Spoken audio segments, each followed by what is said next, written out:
At my granddaughter's wedding, I realized I wasn't family anymore, I was just the bill. I remember the exact moment it happened, the way time seemed to slow as I stood at the entrance of the ballroom, holding that small cream-colored card between my fingers. My name was printed in elegant script, just like everyone else's, but underneath it, in slightly smaller letters, were the words that made my stomach drop: the woman who paid for everything. For a second, I thought it had to be a mistake. Some kind of mix-up. I read it again, slower this time, as if the meaning might change if I gave it another chance. It didn't. The words stayed the same. Sharp. Deliberate. I felt my fingers tighten around the card, the edges pressing into my skin, but I didn't tear it. I didn't even take it off. I just stood there, breathing in the faint scent of roses drifting from the reception hall, trying to steady myself. Then I did the only thing I've learned to do after 68 years of life: I smiled. I pinned the name tag to my dress, smoothed the fabric over my waist, and walked inside as if nothing had happened. The ballroom was breathtaking. Crystal chandeliers shimmered overhead, casting warm golden light across round tables dressed in ivory linens and fresh white orchids. Soft music floated through the air, something classical and elegant, the kind of thing people say makes a moment feel timeless. Guests laughed, glasses clinked, waiters moved gracefully between tables with trays of champagne. It looked perfect. It sounded perfect. It felt like a scene from a movie. And yet, standing there at the edge of it all, I felt something else entirely. Invisible. Out of place. Like I had stepped into a story where I no longer belonged. My granddaughter, Emily, looked radiant in her wedding gown, her smile bright and effortless as she greeted guests. I watched her from across the room, remembering the little girl who used to run into my arms with scraped knees and tangled hair, asking me to fix everything. I had always fixed things. Birthdays. School tuition. That first car when she turned 16. And now this wedding. Especially this wedding. My son, Daniel, stood beside her, greeting people with the confidence of a man who believed he had built all of this himself. He caught my eye. For a moment, offered a brief nod, and then turned away before I could even return the gesture. It wasn't cold, exactly. Just distant. Like I was someone he used to know. I made my way toward the seating area, my heels clicking softly against the polished floor, each step measured, controlled. I could feel the name tag against my chest, heavier than it should have been, as if those words carried more weight than paper ever could. I reached for a glass of champagne from a passing tray, mostly to give my hands something to do. The glass was cold, the bubbles rising steadily to the surface, just like everything was supposed to. Predictable. Controlled. I took a small sip and let my eyes move across the room, observing, taking everything in the way I always have. It didn't take long before I noticed the looks. Subtle. Quick. A glance at my name tag, followed by a small smile, a whisper, a raised eyebrow. Nothing loud. Nothing obvious. Just enough. Enough to tell me it wasn't a mistake. Enough to tell me this had been planned. I moved closer to one of the groups gathered near the center of the room, pretending to admire the floral arrangements on the table. That's when I heard it. "Did you see her tag?" a woman whispered, her voice barely above the music. "Pamela said it would be funny," another replied, a soft laugh slipping through her words. "I mean, she did pay for most of this, right?" I didn't move. I didn't turn. I just stood there, looking at those flowers, white petals perfectly arranged, as if nothing in the world could ever disturb them. "She's basically their personal bank," the first voice added, quieter now, but not quiet enough. My grip tightened slightly around the stem of my glass. The champagne trembled just enough to catch the light. Personal bank. I let the words settle. I let them sink in slowly, the way you let cold water reach your skin inch by inch. It wasn't anger that came first. It was clarity. A quiet, steady kind of understanding that replaced something I hadn't even realized I was still holding on to. Hope, maybe. Or the illusion of it. I took another sip of champagne, set the glass down carefully on the table, and finally turned away from the flowers. My daughter-in-law, Pamela, stood across the room, laughing with a group of guests, her hand resting lightly on Daniel's arm. She looked flawless, as always. Perfectly styled hair, a dress that probably cost more than most people's monthly rent, a smile that could convince anyone she was warm, kind, generous. She glanced in my direction for just a moment, her eyes flicking down to my name tag, and then back up again. She smiled. Not warmly. Not kindly. Just enough to let me know she had seen it. Just enough to confirm what I already understood. This wasn't an accident. This was a message. And I had received it. I didn't confront her. I didn't walk over. I didn't ask questions I already knew the answers to. Instead, I adjusted my posture, lifted my chin slightly, and moved further into the room, blending into the celebration as if I were just another guest. Because that's what I was now. Just another guest. Not the woman who had spent years making sure her family never struggled. Not the one who had written check after check, quietly, without expecting anything in return. Just a name on a card. A label. I found my seat eventually, tucked neatly at the edge of the room, far enough from the center to be out of the way, close enough to still be seen if someone bothered to look. I sat down, folded my hands in my lap, and watched as the evening unfolded exactly the way it was supposed to. Speeches. Laughter. Applause. Daniel stood up at one point, raising his glass, thanking everyone who had made the day possible. We couldn't have done this without the support of our family, he said, his voice steady, confident. People nodded. Smiled. Clapped. He didn't look at me. Not once. And I didn't expect him to. Because by then, I understood something I hadn't fully seen before. They didn't think I would notice. They didn't think I would understand. They thought I would smile, sit quietly, and continue playing the role they had assigned to me. And for the rest of that evening, I did exactly that. I smiled. I nodded. I stayed silent. But inside, something had shifted. Something small, but solid. The kind of shift that doesn't make noise when it happens, but changes everything that comes after. Because while they were celebrating, laughing, toasting to new beginnings, I was already thinking about what would come next. And for the first time in a very long time, I wasn't thinking about how to give more. I was thinking about what I had the right to take back. I stayed until the end of the wedding, of course. I have always known how to stay. How to sit through discomfort without letting it show on my face. It is a skill you learn over decades, especially when you have spent most of your life making sure other people feel comfortable before you ever consider yourself. By the time the last dance began, my cheeks ached from smiling, and my back felt stiff from sitting so straight, so composed, as if posture alone could protect what was left of my dignity. The music shifted into something slower, more sentimental, and couples began to gather on the dance floor, swaying gently under the soft glow of the chandeliers. I watched Emily and her husband step into the center, her hand resting lightly on his shoulder, his arm wrapped securely around her waist. She looked happy. Truly happy. And for a brief moment, that mattered more than anything else. I let that feeling settle in my chest, warm but fragile, like something that could disappear if I held it too tightly. Then I noticed something else. The way Pamela leaned toward a group of guests, her voice low but animated, her laughter timed perfectly with theirs. The way Daniel stood beside her, nodding along, his expression easy, untroubled. As if everything was exactly the way it should be. As if there had been no moment at the entrance, no card, no message. As if I had not been quietly repositioned in their world without ever being told.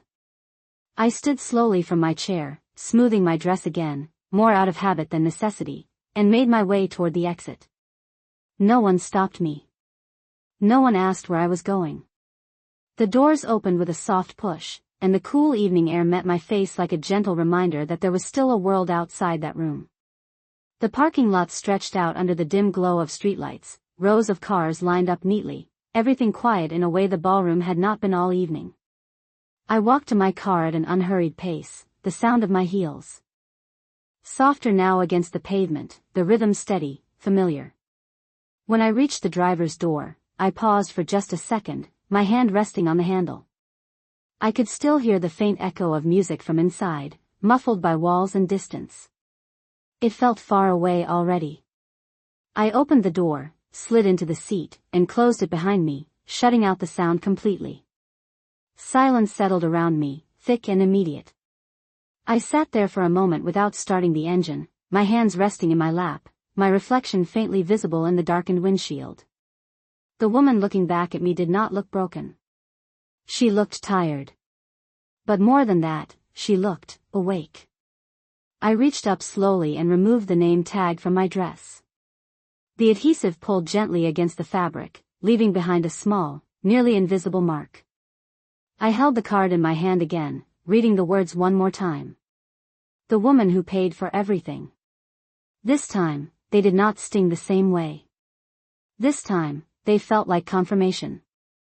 Like a piece of evidence I had not realized I needed. I placed the card carefully in my purse, not crumpled, not torn, just stored away. Then I started the car and drove home. The streets were quiet at that hour, most houses dark, a few porch lights still glowing like small islands of warmth in the distance. I drove the same route I had taken for years, past the grocery store where I used to shop every Sunday, past the park where Daniel used to ride his bike when he was 10, past the coffee shop where Pamela once told me how lucky she felt to be part of our family. Funny how words can change meaning over time. Or maybe they never had the meaning we thought they did. When I pulled into my driveway, the house greeted me the way it always had. Still. Familiar. Waiting. I turned off the engine and sat there for another moment, listening to the quiet hum fade away. Then I stepped out, walked to the front door, and unlocked it. The house smelled faintly of lavender and lemon polish, exactly as I had left it that morning. Everything in its place. Everything under control. I set my purse down on the small table by the entrance, hung my coat carefully, and slipped off my shoes, lining them up neatly against the wall. The routine grounded me, each small action deliberate, steady. I moved into the kitchen and poured myself a glass of water, the cool liquid sliding down my throat, clearing something I had not realized was there. Then I walked into the living room and sat down in my usual chair, the one by the window. The same chair where I had sat countless evenings, waiting for phone calls, planning birthdays, writing checks, making sure everything and everyone was taken care of. I leaned back slightly and let my eyes move across the room. The photographs on the shelves. Daniel as a child, missing his front teeth, grinning up at the camera. Emily at her high school graduation, cap slightly crooked, pride shining in her eyes. Family vacations. Holidays. Moments that had once felt like proof of something solid, something lasting. I stood up and walked over to the shelf, picking up one of the frames. Daniel at 12 years old, holding a baseball glove almost too big for his hand. I remembered that day. The way he had looked at me, excited, hopeful, certain that I would always be there to catch whatever life threw at him. I set the frame back down carefully. Then I went to my desk. The drawer opened smoothly, revealing neatly organized folders, documents, records I had kept for years. I had never thought much about them. They were just part of being responsible. Part of making sure everything was in order. I reached for one folder, then paused. My hand hovered there for a second, suspended between habit and something new. Then I closed the drawer gently. Not yet. I was not ready to act. Not tonight. Tonight, I needed something else first. I returned to the living room, sat back down, and folded my hands in my lap. I let the silence fill the space around me, not as something empty, but as something clear. For the first time in a long time, I was not thinking about what anyone else needed from me. I was not planning, not solving, not giving. I was simply seeing. Seeing the patterns I had ignored. The small moments that had not felt right but were easy to dismiss at the time. The way conversations had shifted. The way gratitude had slowly been replaced with expectation. The way I had been included less, but relied on more. It had not happened all at once. It never does. It happens slowly, quietly, until one day you find yourself standing at the entrance of a room, holding a card that tells you exactly who you have become to the people you thought you meant something more to. I leaned back further in the chair and closed my eyes for a moment. I was not angry. Not in the way people expect anger to feel. There was no urge to shout, no desire to confront. What I felt was something steadier. Something colder. A kind of clarity that does not leave room for doubt. They had shown me who I was to them. And now, finally, I was ready to decide who they would be to me. I opened my eyes again and looked at the clock on the wall. It was just past 10. Early, in a way. The night was still ahead of me. Tomorrow was still waiting. And for the first time in a very long time, tomorrow did not feel like something I had to prepare for on someone else's behalf. It felt like something I could shape for myself. I reached for my purse, opened it, and took out the name tag once more. I placed it on the table in front of me, smoothing it flat with the palm of my hand. I looked at it for a long moment, then allowed myself a small, almost imperceptible smile. "All right," I said quietly, my voice steady in the empty room. "Let us see how far this really goes." The next morning, I woke up before the sun came through the curtains, not because I had to, but because something inside me refused to let me sleep any longer. The house was quiet in that familiar way, the kind of quiet that used to feel peaceful but now felt like a space waiting to be filled with something new. I lay there for a moment, staring at the ceiling, letting the events of the night before settle again in my mind, not as sharp pain this time, but as something clearer, more defined. I did not rush. I got out of bed slowly, made the bed the way I always had, smoothing every corner with care, then walked into the kitchen and started the coffee maker. The sound of it brewing filled the silence, steady and predictable, just like everything used to be. I poured myself a cup, wrapped my hands around the warmth, and stood by the window looking out at the empty street. The world had not changed overnight. The same houses. The same trees. The same quiet morning. But I had. That was the difference. I took a sip of coffee and let out a slow breath, then turned and walked back to my desk. This time, when I opened the drawer, I did not hesitate. The folders were still there, exactly as I had left them, neatly labeled, organized in a way that once felt routine but now felt like preparation. I pulled out the first folder and sat down, placing it carefully on the desk in front of me. For years, I had trusted Daniel to handle certain things, to make decisions, to step into the role his father once held. It felt natural at the time. He was my son. He was family. But trust, I realized, is not something you give once and forget. It is something that must be maintained. And somewhere along the way, I had stopped checking. I opened the folder and began to read. Account statements. Property documents. Records of transfers I vaguely remembered authorizing, often at Daniel's suggestion, always framed as practical, efficient, easier for everyone. At the time, I had not questioned it. Why would I? He would sit across from me at this very desk, explaining things in that calm, confident tone, telling me how it would simplify everything, how it would help manage the growing responsibilities, especially after his father passed. I remembered nodding. Signing. Trusting. I turned another page. Then another. Patterns began to emerge, not dramatic, not obvious at first glance, but consistent. Small shifts. Adjustments. Changes that, taken one by one, seemed reasonable. Together, they told a different story. I leaned back slightly in my chair, letting the paper rest on the desk as I stared at it, my mind moving through years of conversations, decisions, moments I had accepted without a second thought. It was not that anything had been taken from me outright. That would have been easier to recognize. Easier to confront. No, this was something else. Something quieter. Control, gradually shifting hands while I remained comfortably unaware. I reached for another folder, this one. Labeled with my late husband's name. The sight of it alone made my chest tighten for a brief moment, but I did not close it. I opened it carefully, running my fingers along the familiar documents inside. He had always been meticulous. Thorough. The kind of man who thought ahead, who planned not just for what was likely, but for what might be. I had always admired that about him, even when I did not fully understand it. Now, I was beginning to. As I flipped through the pages, I found something I did not remember seeing before.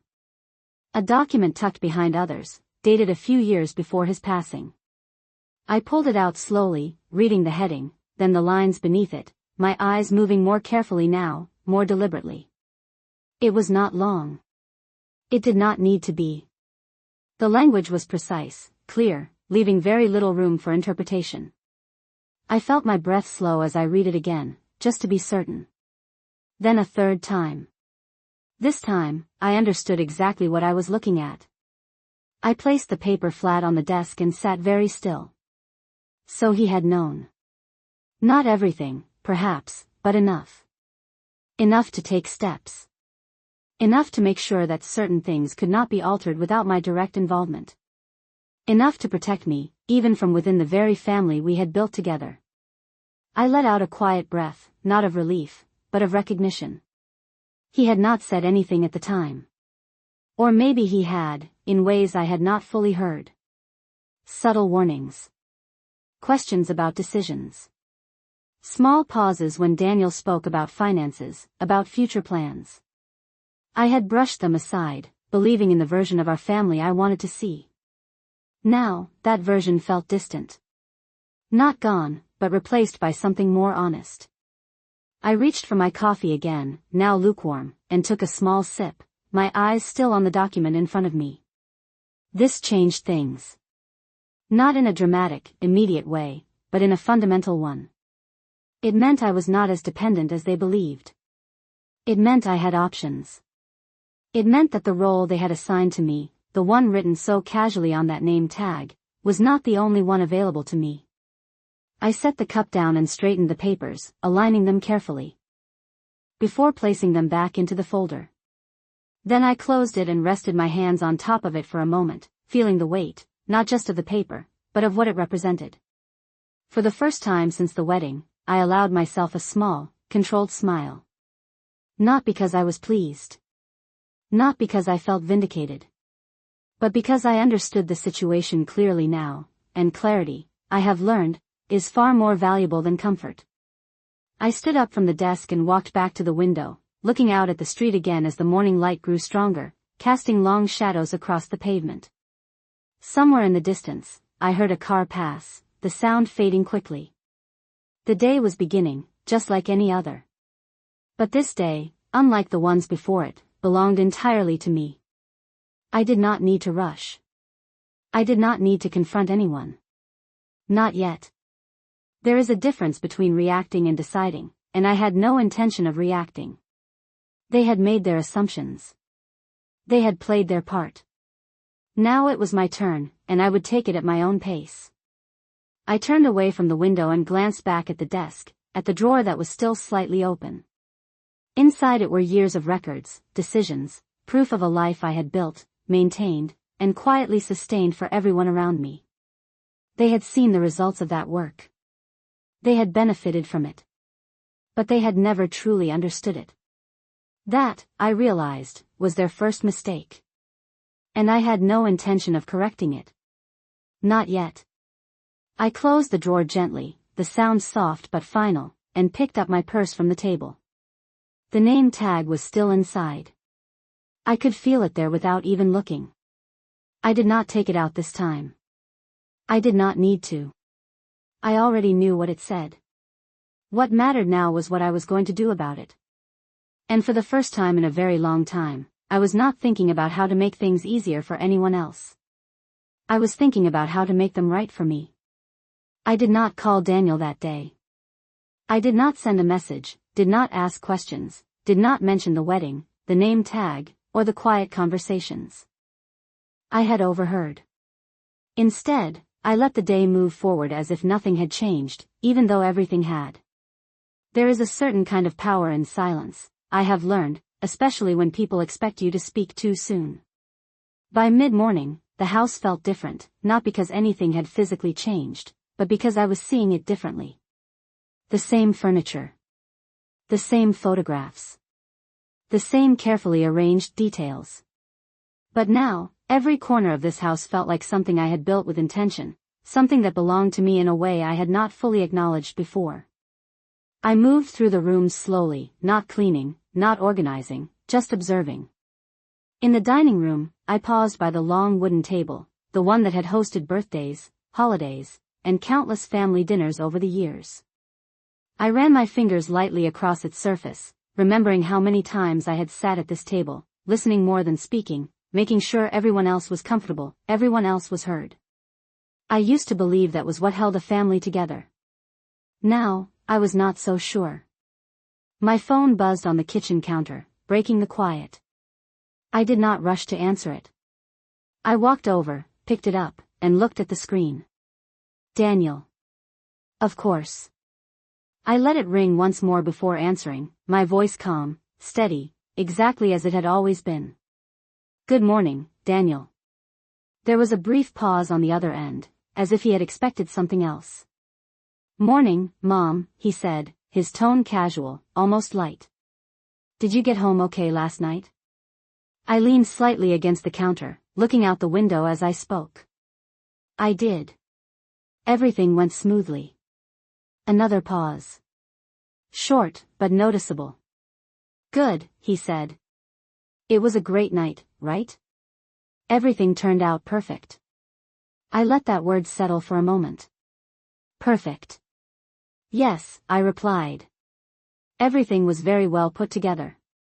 I could hear the faint sounds of movement on his end, perhaps a car door, perhaps footsteps. His life continuing, uninterrupted. Pamela did an amazing job planning it, he added. She really pulled everything together. I smiled slightly, though he could not see it. She certainly made an impression, I said. There was something in my tone then, subtle, controlled, that made him hesitate. Not enough to question. Just enough to notice. Well, he continued quickly, we just wanted to say thank you again. For everything. We could not have done it without you. The words were correct. Polite. Appropriate. And yet, they felt different now. Lighter. Less substantial. Like something rehearsed rather than felt. You are welcome, Daniel, I said. I am glad everything worked out the way you wanted. Another pause. Longer this time. Are you okay? He asked, the question coming out almost as an afterthought. I turned slightly, resting my hand on the back of a chair. I am fine, I answered. Why would I not be? No reason, he said quickly. You just seemed quiet last night. I considered that for a moment. It was your daughter's wedding, I said. It was not my place to take up space. He let out a small laugh, though it sounded uncertain. You are always part of the family, Mom. I did not respond immediately. Instead, I let the silence stretch just long enough to be felt. That is kind of you to say, I replied finally, my voice still even, still calm. I have a few things to take care of today, Daniel. Was there anything else you needed? No, that is all, he said. Just wanted to check in. Then I will let you get back to your day, I said. Take care. You too, Mom. The call ended, and the kitchen fell quiet again. I set the phone down gently, exactly where it had been before, and stood there for a moment, replaying the conversation in my mind. Nothing he said was wrong. Not technically. But there is a difference between words that are correct and words that are true. I had spent years accepting one for the other. Not anymore. I walked back to the desk, this time with a clearer sense of purpose. I opened the drawer again and took out the folder I had set aside earlier, along with two others I had not yet reviewed. I placed them on the desk in a neat stack, then sat down and began to go through them carefully, one by one. This time, I was not just reading. I was paying attention. Dates. Signatures. Account names. Patterns. Connections. It was all there, laid out in quiet detail, waiting for someone to look closely enough to see it. And now, I was. By early afternoon, I had a clearer picture than I ever had before. Not just of what had been done, but of how it had been done. The structure. The assumptions. The quiet confidence behind every decision that had slowly shifted control away from me. It was not reckless. It was not obvious. It was calculated. Which meant it could be undone. I closed the last folder and leaned back in my chair, letting my hands rest on the armrests as I looked at the papers in front of me. For the first time since all of this began, I felt something close to certainty. Not emotional. Not reactive. Just clear.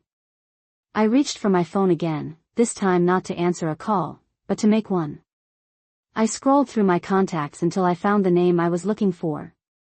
It had been a while since I had needed to call him, but I had never deleted the number. Some connections, I have learned, are worth keeping, even if you do not use them often. I pressed the call button and held the phone to my ear, listening to it ring. It did not take long. Margaret, the voice on the other end said, warm but surprised. It has been a long time. Yes, I replied, my tone steady. It has. What can I do for you? He asked. I looked down at the documents spread across my desk, then back up at the window, where the afternoon light had begun to soften. I believe, I said carefully, it is time I reviewed everything properly. With someone who understands all of it. There was a brief pause, not of hesitation, but of recognition. I understand, he said. When would you like to come in? I allowed myself a small breath, one that felt like the beginning of something rather than the end. Tomorrow morning, I answered. If that works for you. It does, he said. I will make time. Thank you, I replied. I appreciate that. When I ended the call, I set the phone down beside the folders and sat there for a moment, letting the quiet return once more. This time, it did not feel empty. It felt intentional. I reached into my purse, took out the name tag, and placed it on top of the documents. The words stared back at me, unchanged. But now, they no longer defined anything. They simply marked the moment. Everything became clear. I folded my hands neatly on the desk and looked at it one last time before closing the folder over it. All right, I said softly, not to anyone else, but to myself. Let us begin. The next morning arrived with a kind of clarity I had not felt in years, the kind that does not rush you out of bed but pulls you forward with quiet certainty. I dressed carefully, choosing a simple navy suit I had not worn in some time, something structured, something that reminded me of a version of myself I had slowly set aside. I pinned my hair back neatly, applied just enough makeup to look composed, and paused in front of the mirror for a moment longer than usual.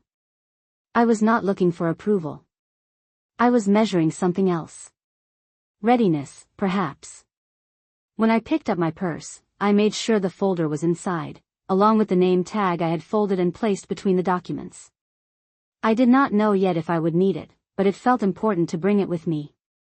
The drive to the office was familiar, a route I had taken many times in the past, though not recently. The city looked the same, but I noticed details I had overlooked before. The way the morning light reflected off glass buildings. The steady rhythm of traffic moving in both directions. People walking with purpose, each carrying their own quiet intentions. I parked in the garage, took a slow breath, and stepped out, the sound of my heels echoing lightly as I made my way toward the elevator. When the doors opened on the 10th floor, the air felt cooler, quieter, as if everything here operated with a different kind of precision. The receptionist looked up as I approached, her expression polite but curious. Good morning, she said. Do you have an appointment? Yes, I replied, my voice calm. Margaret Whitmore. I am here to see Mr. Reynolds. Her eyes shifted slightly, recognition settling in. Of course. He is expecting you. Please, have a seat. I nodded and took a chair by the window, placing my purse carefully on my lap. The city stretched out below, distant and orderly, everything moving without interruption. It was a strange contrast to the quiet storm that had been building inside me. I did not have to wait long. "Margaret," his voice came from behind me, steady, familiar. I stood and turned, offering a small, polite smile. "Mr. Reynolds." "Please," he said gently, gesturing toward his office. "Come in." The room was just as I remembered it. Clean lines. Dark wood. Shelves filled with neatly arranged files and books. Nothing out of place. He motioned for me to sit, then took his own seat across the desk, his hands folding together in a way that suggested he was already prepared to listen carefully. "It has been a while," he said. "I was sorry to hear about your husband." I inclined my head slightly. "Thank you. It has been some time now." He studied me for a moment, not in a way that felt intrusive, but observant. "What brings you in today?" I did not rush my answer.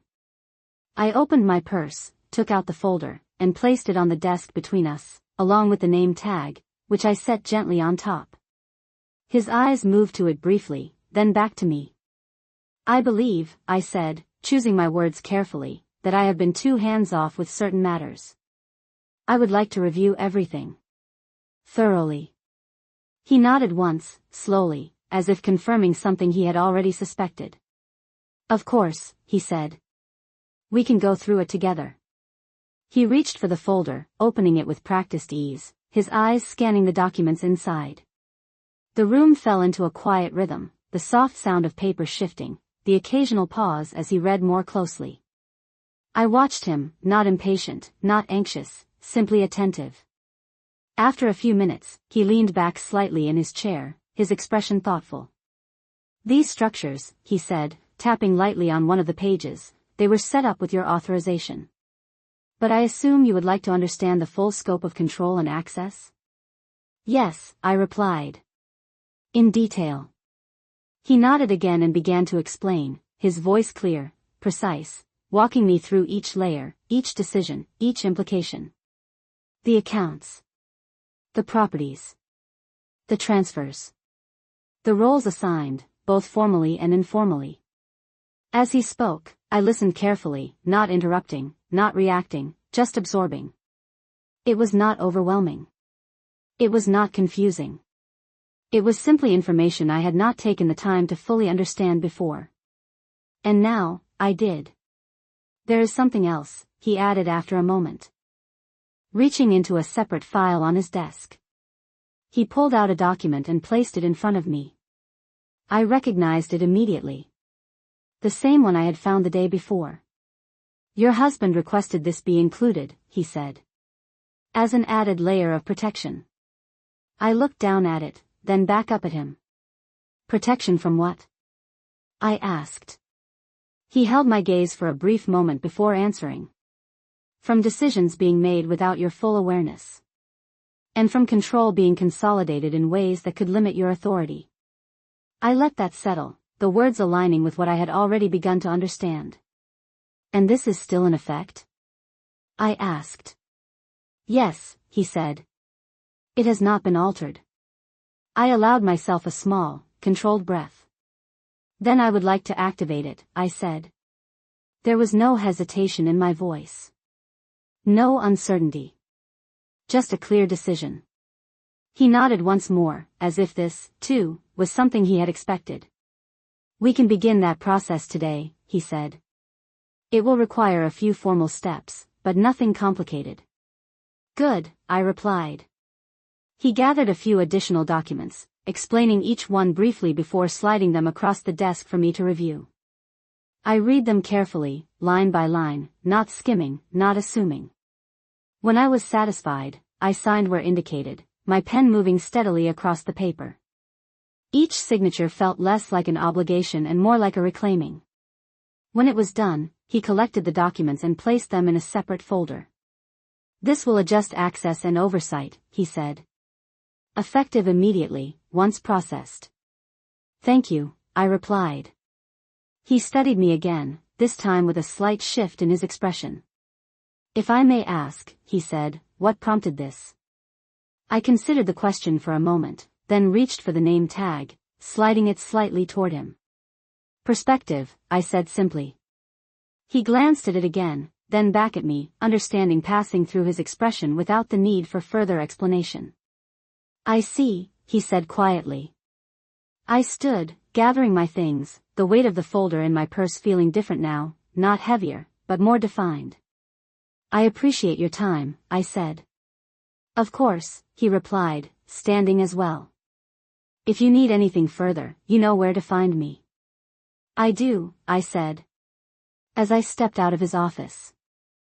And into the hallway. The air felt just as cool, just as quiet, but I did not feel like I was walking into uncertainty.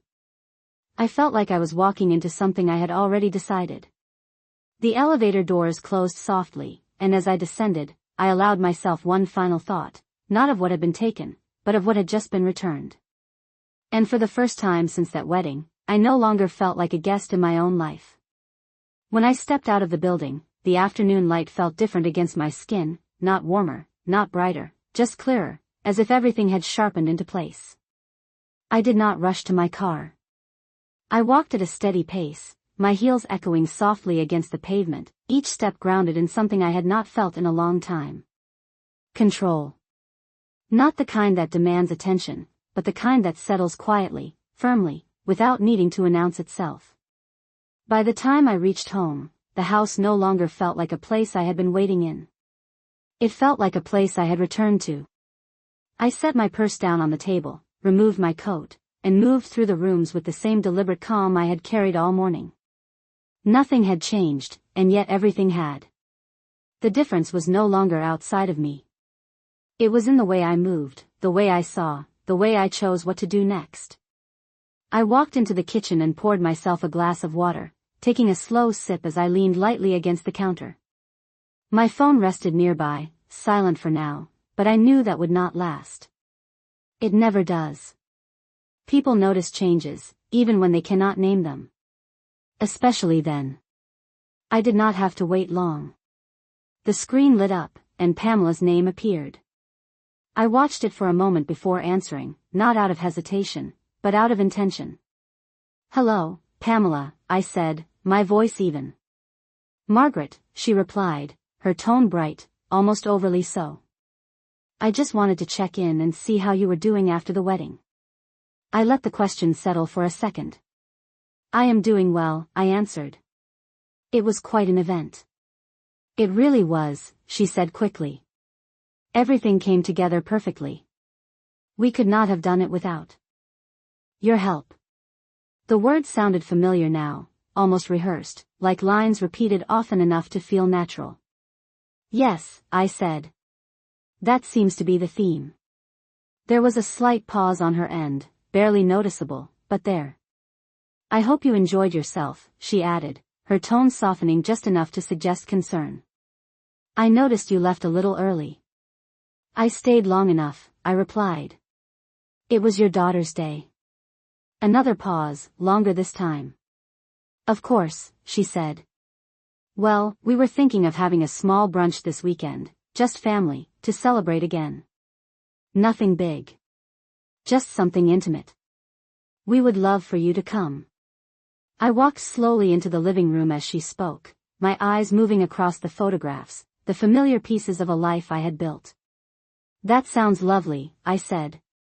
"What time?" "Sunday morning, around 10, she replied quickly, relief slipping into her voice. "We will host it at the house." I nodded slightly, though she could not see it. "I will be there," I said. "Perfect," she answered. "We will see you then." The call ended, and I set the phone down on the table beside me. A brunch. Intimate. Family. The words lingered for a moment, not as invitations, but as opportunities. I sat down in my chair by the window, folding my hands neatly in my lap, letting the quiet return once more. They were continuing as if nothing had happened. As if the wedding had been exactly what it appeared to be on the surface. As if I had accepted my place without question. That was fine. In fact, it was exactly what I needed. Because there is a moment, in situations like this, when people reveal the most about themselves. Not when they are confronted, not when they are challenged, but when they believe everything is proceeding according to their expectations. That is when they relax. That is when they speak freely. That is when they show you who they really are. I reached for my purse and took out the folder from Mr. Reynolds, placing it carefully on the table in front of me. The documents inside were no longer just information. They were leverage. Structure. Clarity. I opened it briefly, scanning the pages once more, not because I needed to, but because I wanted to feel the certainty of it again. Everything was in place. Everything had been confirmed. I closed the folder and rested my hand on top of it for a moment, steady, composed. Then I reached for the name tag and placed it beside the folder. The words stared back at me, unchanged, but they no longer carried the same weight. They were no longer something done to me. They were something I could use. I leaned back slightly in my chair and allowed myself a small, controlled smile. Sunday would be interesting. Not because I intended to confront anyone. Not because I needed to prove anything. But because I now understood the value of timing. Of letting people speak before you decide what to say. Of allowing them to reveal themselves fully before you respond. The afternoon passed quietly after that.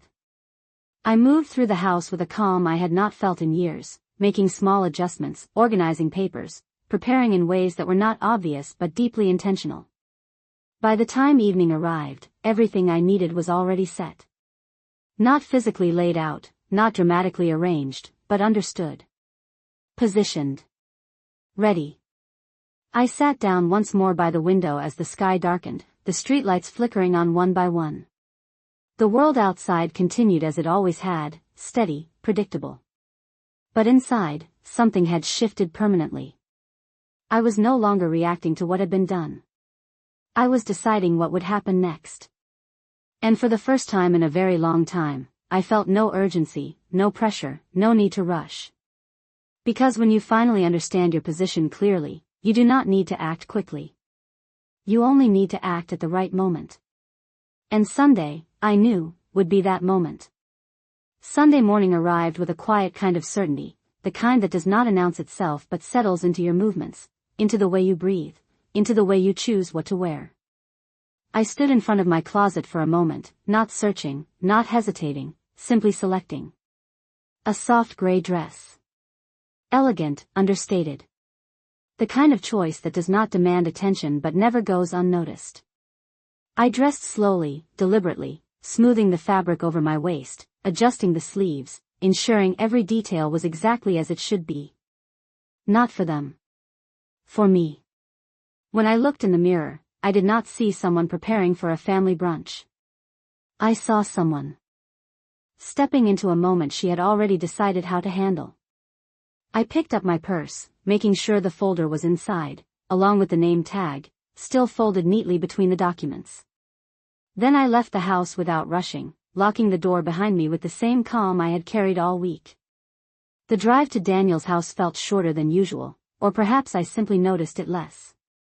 My mind was not racing. It was steady. Focused. By the time I pulled into the driveway, several cars were already there. Laughter drifted faintly from inside, the sound warm, familiar, almost inviting. Almost. I stepped out of the car and walked toward the front door, my heels clicking softly against the pavement, each step measured, controlled. When I rang the bell, it opened almost immediately. Pamela stood there, her smile bright, welcoming, practiced. "Margaret," she said, leaning forward slightly as if to embrace me, though she stopped just short. "I am so glad you came." "Of course," I replied, my tone even. "You invited me." She laughed lightly, stepping aside to let me in. The house looked exactly as it always had. Clean. Tasteful. Carefully arranged in a way that suggested effort without ever showing it. The dining table was already set, plates aligned, glasses polished, everything in place. Daniel stood near the kitchen, speaking with someone, but when he saw me, He paused and walked over, his expression softening into something that might have once been warmth. "Mom," he said, giving a brief nod. "Glad you made it." "I said I would," I replied. He smiled, though it did not quite reach his eyes. "Come on in, everyone is just getting settled." I moved further into the room, my eyes taking in the details, not searching, just observing. Conversations overlapped softly, chairs shifted, coffee was poured. It was exactly what Pamela had described. Intimate. Comfortable. Familiar. And yet, beneath it all, there was something else. Something subtle. An undercurrent of expectation. I took my seat at the table, noticing without surprise that it was positioned slightly off-center, not quite at the head, not quite among the middle. A careful placement. Intentional, but easy to overlook. I adjusted my chair slightly and sat down, folding my hands neatly in my lap as the others settled around me.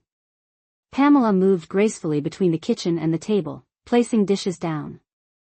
One by one, her voice light as she spoke. "I thought we could keep it simple," she said. "Just something small after the big celebration." "It looks lovely," someone replied. "You always do such a beautiful job." Pamela smiled, her eyes briefly flicking toward me before returning to the group. "I try," she said. "It helps when you have the right support." There it was again. Subtle. Polished. A phrase that sounded generous but carried something else beneath it. I said nothing. Daniel poured coffee into several cups, handing them out with practiced ease. When he reached me, he hesitated for just a fraction of a second before placing the cup in front of me. "Here you go," he said. "Thank you," I replied. The conversation flowed easily after that, topics shifting from the wedding to travel plans, to work, to things that sounded important but felt distant. I listened, occasionally nodding, occasionally offering a brief response, but mostly observing. The way Pamela guided the conversation. The way Daniel followed her lead. The way others responded, laughed, agreed. It was a rhythm. A pattern. And now, I could see it clearly. At one point, someone mentioned the wedding again, complimenting the decorations, the venue, the overall experience. Pamela smiled, accepting the praise with practiced grace. "It was a lot of work," she said. "But worth it." "You really pulled it off," another voice added. "Everything was perfect." Pamela tilted her head slightly, her expression thoughtful. "Well," she said, her tone light, almost casual, "we had help, of course. These things are not cheap." A few quiet laughs followed. Not loud. Not cruel.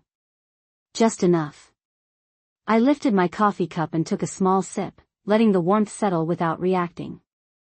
"Yes," I said after a moment, my voice calm, clear. "They are not." The table fell just slightly quieter, not silent, but aware. Pamela's eyes met mine briefly, her smile holding, though something in it shifted. Daniel glanced between us, his expression unreadable. "But," I continued gently, setting the cup down with care, "it is always interesting to see how people choose to acknowledge that kind of support."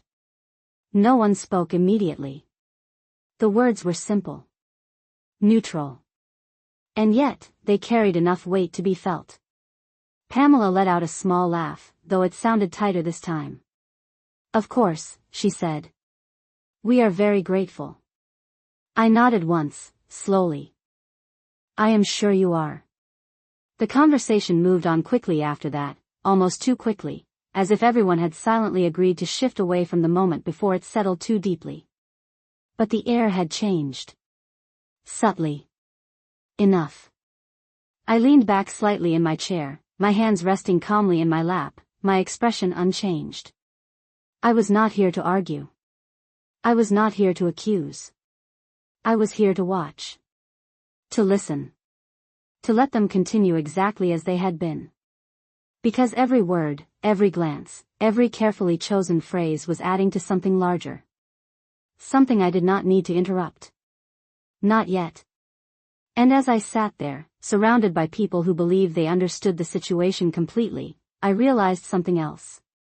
They were not being careful. Not anymore. And that, I knew, would matter very soon. The conversation never fully returned to what it had been before my last words. It tried to, of course. Pamela asked about travel plans. Someone mentioned the weather. Daniel laughed at something that was not particularly funny. But there was a slight hesitation now, a carefulness that had not been there when I first walked in. It was subtle, the kind of shift most people would ignore. I did not. I sat quietly, listening, my posture relaxed, my hands still folded neatly in my lap, as if nothing at all had changed. But I could feel it. The awareness. The quiet recalculation happening around the table. Pamela moved more deliberately now, her smile still present but measured, her eyes flicking toward me more often than before. Daniel avoided looking directly at me for longer than usual, his attention drifting toward his plate, his coffee, anything that did not require him to meet my gaze. I took another sip of my coffee, letting the warmth settle slowly, unhurried. There is a moment in every conversation where control shifts, not loudly, not dramatically, but in a way that cannot be reversed once it happens. That moment had already passed. They just had not realized it yet. The plates were cleared eventually, replaced with something lighter, fruit, pastries, small dishes arranged neatly as if the setting itself could restore the ease that had slipped away. Pamela sat down this time, directly across from me, her posture straight, her expression composed. "I was thinking," she said, her voice smooth, "we should start discussing the next steps for the family properties. Now that the wedding is behind us, it seems like the right time to organize everything properly." There it was. Not a question. A direction. I looked at her for a moment, not long, not challenging, just enough to acknowledge that I had heard her clearly. "What kind of organization did you have in mind?" I asked. She smiled slightly, encouraged perhaps by the absence of resistance. "Just making things more efficient," she said. "Consolidating accounts, simplifying management. It would make things easier for everyone." I nodded slowly, as if considering it. "Easier for whom?" I asked, my tone still calm, still even. The question lingered just a fraction longer than she expected. "For the family," she said quickly. "For all of us." I held her gaze for a moment, then looked down briefly at the table, as if reflecting. "Efficiency is a useful goal," I said. "When it is applied correctly." Daniel shifted slightly in his seat, clearing his throat. "We have been talking about it for a while," he added. "Just making sure everything is structured in a way that makes sense long term." I turned my head slightly toward him, my expression unchanged. "Long term for whom?" I asked again. This time, the silence that followed was more noticeable. Not uncomfortable. Just undeniable. Pamela let out a small laugh, though it sounded thinner now. "For the family, Margaret," she said. "That includes you." I inclined my head slightly. "Does it?" I asked softly. No one answered immediately. The air had shifted again, more distinctly this time. Conversations at other ends of the table had quieted, attention drawn not by volume, but by the absence of it. I reached for my purse slowly, deliberately, placing it on my lap as I opened it. No sudden movements. No dramatic gestures. Just a simple action, carried out with intention. I could feel their attention sharpen, even if they tried to hide it. I took out the folder and placed it gently on the table in front of me, aligning it with the edge, smoothing it once with the palm of my hand. Then I reached inside again and took out the name tag, unfolding it carefully and placing it on top of the folder. The words were visible now, clear, undeniable. No one spoke. No one laughed this time. I let the silence settle fully before I spoke again. "I have been thinking about efficiency as well," I said, my voice steady, measured. "About clarity. About understanding exactly how things are structured." Pamela's expression remained composed, but her eyes shifted briefly to the folder, then back to me. Daniel's posture had changed entirely now, his shoulders slightly tense, his gaze fixed on the table. "And?" Pamela asked, her tone carefully neutral. I met her gaze directly. "And I realized," I continued, "that I had allowed certain assumptions to go unexamined for far too long." I rested my hand lightly on the folder. "So I decided to review everything. Properly." The words settled between us. Properly. Not emotionally. Not reactively. Just thoroughly. Daniel finally looked up, his expression uncertain now, searching. "Mom, what are you saying?" he asked. I turned my attention to him, my expression soft, almost gentle. "I am saying," I replied, "that I now understand exactly what is in my name, what is not, and what can and cannot be changed without my consent." Pamela's smile had faded completely now, replaced with something more controlled, more guarded. "Of course," she said. "That is always how it works." I nodded once. "Yes," I said. "It is." I let that sit for a moment, then added, "And I have taken steps to ensure that it continues to work that way." The room was quiet now, fully attentive, every small sound amplified by the absence of conversation. No raised voices. No accusations. Just information. Clear. Precise. Irreversible. Daniel leaned back slightly, his expression tightening. "What kind of steps?" he asked. I looked at him steadily. "The kind that make things very clear," I said. "For everyone." Pamela's fingers tightened slightly around her napkin, though her posture remained composed. "Margaret," she said, her tone carefully measured, "there is no need to make this more complicated than it has to be." I allowed myself a small, almost imperceptible smile. "I agree," I said. "That is exactly why I am simplifying it." And for the first time since I had walked into that house, I could see it clearly in their faces. Not confusion. Not misunderstanding. But the beginning of something else. Realization. And they were just starting to understand that the role they had written for me was not the one I intended to play. No one reached for their coffee after that. No one commented on the pastries, or the weather, or anything at all. The room held still, as if every person present had suddenly become aware of something they had not prepared for. I did not move. I did not rush to fill the silence. I simply sat there, my hand resting lightly on the folder, the name tag visible on top, exactly where I had placed it. Pamela was the first to recover, as I expected she would be. She adjusted her posture slightly, her expression smoothing into something composed, controlled, though the warmth was gone now. "Margaret," she said, her voice measured, "if there is something you would like to discuss, we can do that privately." I looked at her calmly. "We are discussing it," I replied. "And there is nothing here that requires privacy." Daniel shifted again, more noticeably this time. "Mom, I think what Pamela means is that we do not need to make this a bigger issue than it is," he said, his tone careful, almost pleading. I turned my attention to him, my expression steady, unchanged. "A bigger issue than what?" I asked. He opened his mouth slightly, then closed it again, as if the answer had been clear in his mind but not as easy to say out loud. "We have always handled things as a family," he said finally. "There is no reason to change that now." I inclined my head slightly. "I agree," I said. "There is no reason to change what works." I let that settle for a moment before continuing. "But there is every reason to correct what does not." Pamela's fingers tightened again, this time more visibly. "Nothing is being taken from you," she said, her voice firm, though still controlled. "Everything we have discussed has been about making things more manageable." I looked at her, not with accusation, not with anger, just with clarity. "Manageable for whom?" I asked. The question landed differently now. Not as a conversation point, but as something that demanded an answer. No one spoke immediately. I let the silence stretch, not as pressure, but as space. Space for the truth to exist without being interrupted.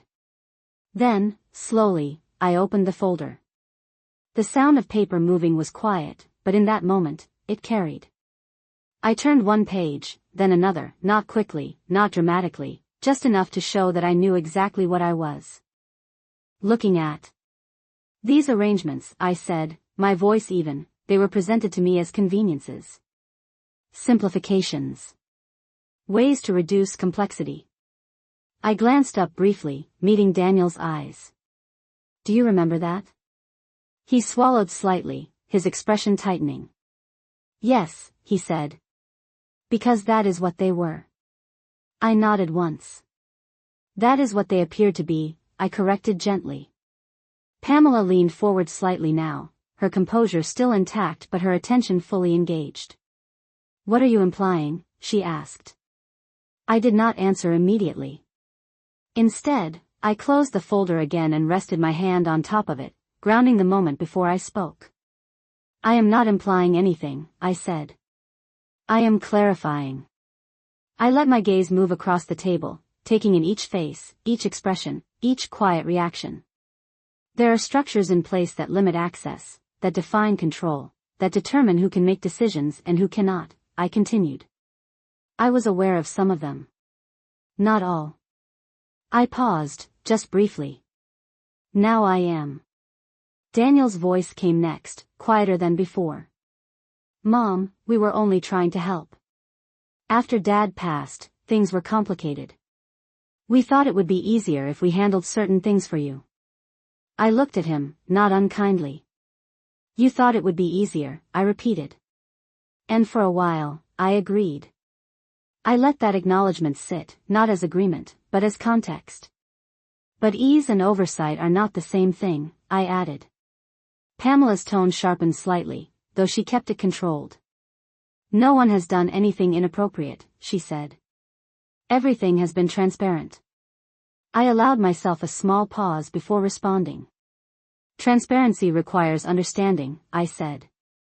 And understanding requires attention. I tapped the folder lightly with my fingers.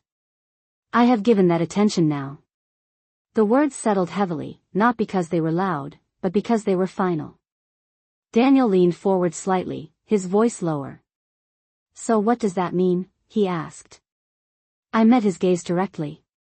It means that going forward, nothing will be assumed, I said. Nothing will be decided without my full awareness.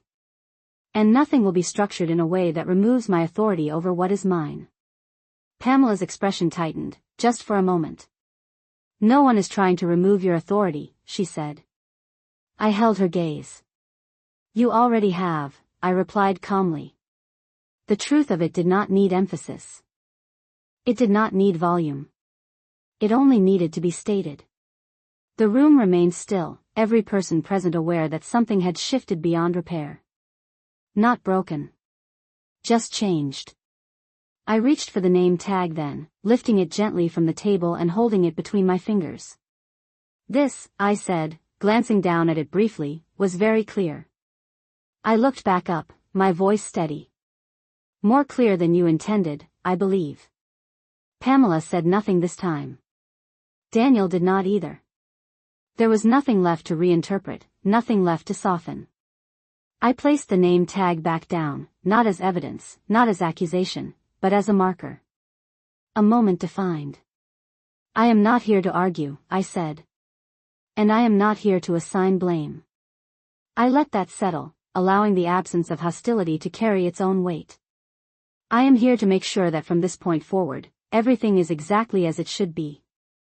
I closed the folder fully and slid it back toward me, my movements calm, deliberate. Then I stood, smoothing my dress lightly, the same way I had when I first arrived. You should continue your brunch, I said. It is a lovely morning. Daniel looked up at me, something uncertain in his expression, something that had not been there before. Mom, he began. I met his gaze one last time, my expression neither harsh nor soft, just certain. We will talk again, I said. When there is something new to discuss. I picked up my purse, placing the folder inside, and turned toward the door. No one stopped me. No one tried to.